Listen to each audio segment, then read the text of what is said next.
Hello, my name is Ash and I like to draw. But do you know what else I like? Manga and the people who draw them.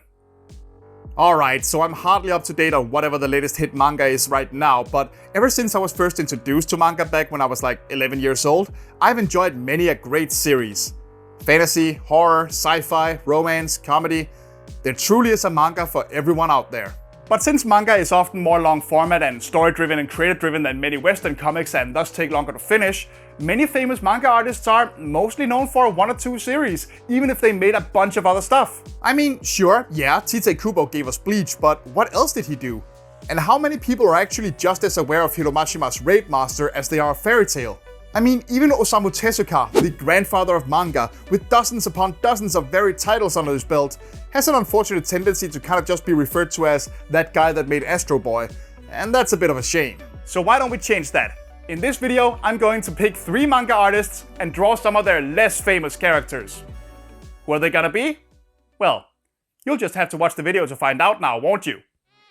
Now, Gosho Aoyama might not be the first name that pops into most people's heads when you mention famous mangaka, but you should never underestimate just how big his series Detective Conan, or Case Closed in some markets, really is. Seriously, this series all about a brilliant teen detective who's transformed into a young child has been going since 1994, with over 1,000 individual anime episodes and manga chapters. And that's not even getting into the many spin-offs. I only read a handful of volumes of the manga when I was a kid, but I really enjoyed it. Even if I did find it very funny how these people can't even go grocery shopping without solving like 5 Agatha Christie murder mysteries before they make it to the produce aisle. But still, this wasn't Gosho Aoyama's first success. First there was Magic Kaito, a character who also pops up in Detective Conan from time to time, but the one I'm focusing on is Yaiba, a wonderfully light-hearted fantasy series about a child samurai battling monsters in modern-day Japan. You won't find anything too new under the sun here, not even for the time it was made, and it is admittedly a bit derivative of other kid shonen manga. I mean, we've got the kind of dumb hero, the pervy old master, the sensible girl sidekick, and it even features a story arc about searching for 7 magical orbs. I mean, come on now.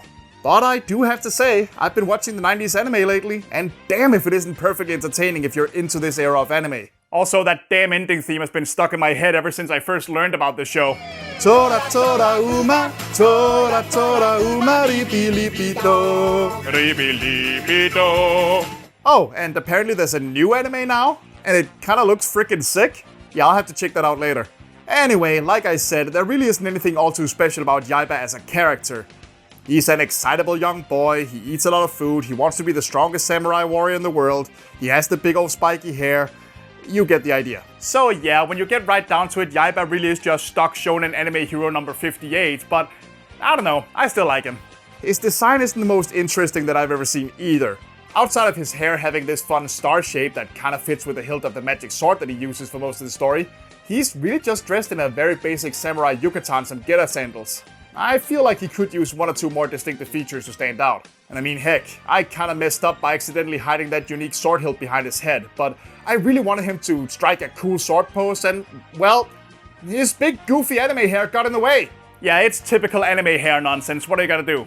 The biggest challenge was actually drawing Yaiba's eyes. Aoyama draws eyes in a very specific way that, while fully living up to the shiny anime eye stereotype, is very uniquely his own.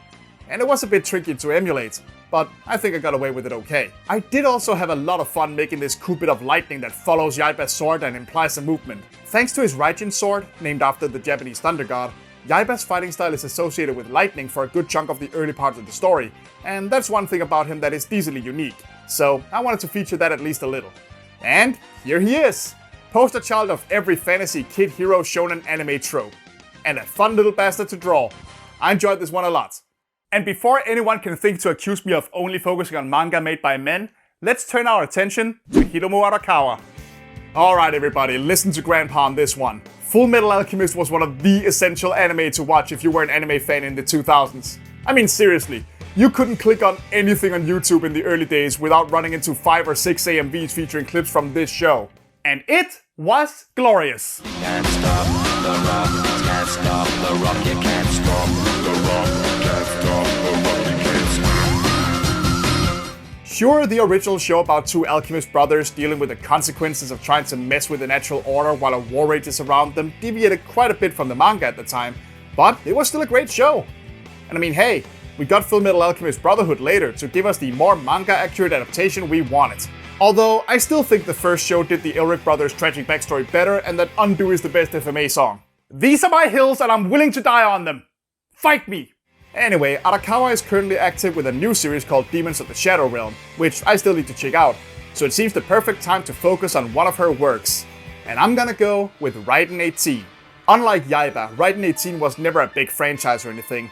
It's just a little gag manga Arakawa created about a world where scientists are free to build and hold tournaments using Frankenstein-type monsters made out of corpses. The lead character of the series then builds Raiden 18, who stands out by having the left arm of a famous recently deceased sumo wrestler, which somehow makes him freakishly strong. It's very silly, and it's very clearly just something Arakawa draws for fun every now and then, considering there's only been 5 chapters over the course of 16 years. But that doesn't mean it doesn't deserve the spotlight. Now, much like Yaiba, there really isn't a lot that is particularly unique about Raiden. He really is largely what you would expect if you hear anime Frankenstein monster, but I do think his various parts do come together more graciously, if you'll excuse the pun. Arakawa's fondness for huge muscular men make him look large and imposing even when he's otherwise calm and collected, and the berserk face he makes sometimes really does bring to mind a creature jolted into life by lightning. And I do like the gigantic asymmetrical bolt sticking out of his head. And when you combine these things with the biker vest he wears in the first story, the stapled scar across his face, his pointed teeth, and the large number 18 on his arm, well, I think you end up with a character who does end up looking pretty distinct.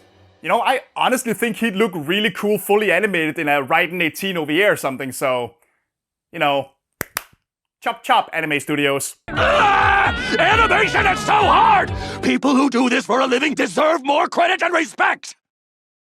I figured I'd draw him charging into battle with that awesome berserker face on, and I tried my best to make him look as huge as he does in the manga, but man, Arakawa is so damn good at making her characters look like absolute mountains of muscle, and I can only desperately hope I mimic it halfway decently, although I do think I did a good job on the expression. Now, I definitely didn't think it through before I picked Raiden for this video, cause I really wasn't planning to draw 2 characters with an electricity theme when I came up with it, but you know what?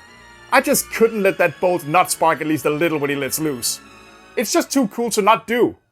Alright, so we've drawn a classic boy hero and a big scary muscle man, but it's not really an anime video until there's a cute anime girl in it. And who better to turn to for cute anime girls than Akira Toriyama? Well, okay, maybe someone like Rumiko Takahashi, but we're doing Toriyama, alright? I doubt I have to introduce even the most casual anime fans to the works of the great late Akira Toriyama, given how big of a worldwide phenomenon Dragon Ball still is to this day. I mean, I probably don't even have to bring up his previous series Dr. Slump, or the character designs he did on games like the Dragon Quest series and Chrono Trigger. His stuff is just iconic like that. But he actually has a huge body of work outside of those things, such as his short manga Kachika and Sandland. Sandland especially has really enjoyed a rise in popularity these last few years, what with getting an expanded anime adaptation and a game based on said anime. But did you know that Toriyama made a sort of prototype of this story way back in 1982? Well, he did. It's called Pink, and you can read it in the Akira Toriyama Manga Theater, which collects a buttload of his one-shot manga. Now let's see here. It takes place in a desert world suffering through a drought. It features a young hero stealing water from corrupt water hoarders. Yep, that's Sandland alright. The main difference is that the hero is a young girl named Pink rather than a little devil boy with superpowers. And much like Bulma in many of Toriyama's more famous drawings, she's all decked out in an almost Mad Max style mishmash of wilderness clothes that make her look as messy as she is cute. I don't know how he always managed to throw seemingly random things at the wall and just somehow make it all fit perfectly together for a character design. It really is a mystery to me. Now, one of the really cool things about Pink, if you ask me, is that, like many of Toriyama's protagonists, she's actually not a very heroic character. Sure, she fights against the people hoarding the water, but it's less about justice and more because she just wants to take baths. And even just to indulge in a few childish fantasies about romantic walks in the rain. So you know I just had to draw her playing with the umbrella she finds in the story. For as badass as she is, she's just a girl getting a bit lost in her imagination. It kinda makes her even cuter if you ask me. Now surprisingly, there is actually a 30-minute anime adaptation to this story created in 1990 that you can find relatively easily on YouTube. Among many other changes, it does make Pink a fair bit younger though, which is probably to be more in line with her childish demeanor, but I personally prefer her teenage look from the manga. Choosing that design did make coloring her a bit more challenging though. Toriyama was famously not particularly consistent with his characters' color palettes, and only a few high-quality scans of the colored cover illustration for Pink exists, and even those aren't consistent. So I had to play around a bit before I got something I was happy with. But to be honest, I'm very happy with it. I like to think I captured a lot of her whimsy in this drawing, and it was really fun to do. And honestly, all three of them were fun to do. I love digging deep into lesser known media, and if you ask me, all of these characters are fun and interesting in their own right. And I mean, hey, if Yaiba can get revived, well, maybe Raiden and Pink can have their turn in the sun too. I sure hope they will. But I care a lot more about what you think. Which one of these drawings was your favorite? Which character was your favorite? Have I made you at least a little bit curious about any of them? Tell me all about it in the comments below, and don't forget to click the like button and subscribe to the channel for more art. I'll see you there, folks. Bye bye. Ribbidi-bido. I am the great mighty Pooh, and I'm going to throw my at you.